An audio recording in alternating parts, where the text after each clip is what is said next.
মুন্সিগঞ্জের লৌহজংয়ে শিশু কিশোরদের নবীনবরণ অনুষ্ঠিত হয়েছে। লেখাপড়ায় মনোযোগী করে গড়ে তুলতে শিক্ষক, শিক্ষার্থী ও অভিভাবকদের অংশগ্রহণে দিনব্যাপী এ আয়োজন মঙ্গলবার সম্পন্ন হয়েছে। এ উপলক্ষে মঙ্গলবার সকাল 10:30 থেকে বিকেল 4টা পর্যন্ত উপজেলার গাউদিয়া ইউনিয়নের শামুরবাড়ি এলাকায় ইউনুস খান মেমোরিয়াল স্কুল অ্যান্ড কলেজ প্রাঙ্গণে অনুষ্ঠিত হয়। অনুষ্ঠানে প্রধান অতিথি থেকে বৈষম্যহীন নতুন বাংলাদেশ বিনির্মাণে শিশু কিশোরদের দক্ষ করে গড়ে তোলার আহ্বান জানান জেলা প্রশাসক ফাতেমাতুল জান্নাত।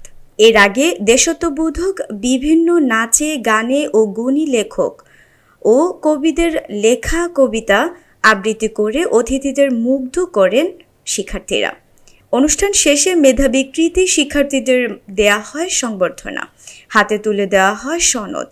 এছাড়া মেধা অন্বেষণ প্রতিযোগিতা, সাংস্কৃতিক প্রতিযোগীদের মাঝে পুরস্কার বিতরণ করা হয়। এ সময় বিদ্যালয়ের প্রতিষ্ঠাতা ফরিদুল রহমানের সভাপতিত্বে আরও উপস্থিত ছিলেন লৌহজং উপজেলার নির্বাহী অফিসার জাকির হোসেন, বিদ্যালয়ের পরিচালনা পরিষদের সভাপতি ফাহাদ খান, বাংলাদেশ ডিজিটাল এডুকেশন রিসার্চ লিমিটেডের চেয়ারম্যান ডক্টর সুমন আহমেদ, আবুল কালাম আজাদ ও প্রতিষ্ঠানের অধ্যক্ষ কামরুল হুদা সহ স্থানীয় নানা শ্রেণী পেশার মানুষ।